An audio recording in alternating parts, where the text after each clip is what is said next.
To everyone saying if the Department of Education is abolished, children with disabilities and those in underserved communities will still get access to equitable education and services, and it will just be turned over to the states.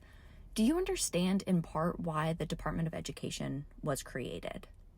One of its main missions is equal access to education, something that did not exist at the state level until the passage of federal laws such as Title VI of the Civil Rights Act of 1964, Title IX of the Education Amendments of 1972, and Section 504 of the Rehabilitation Act of 1973, which prohibited discrimination based on race, sex, and disability, as well as the Individuals with Disabilities Education Act, which was passed in 1990.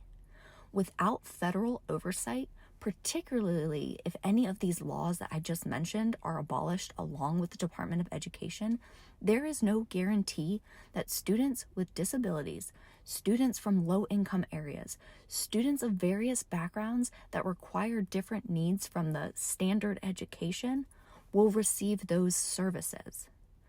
Currently, the federal government provides about 13.6% of the funding for public K-12 education. This means that the states, if the Department of Education is abolished, will have to determine how to handle the funding that they will lose. Some states may tax residents more to make up the difference. Some states will not, resulting in programs and supports being defunded. The state will also have now total control on how resources will be distributed, which will most likely benefit the most wealthy of students, particularly those without any additional educational needs. We likely will also see greater educational disparities, not only among different states, but also within states. I am not saying our education system is perfect. There are plenty of things that need to change.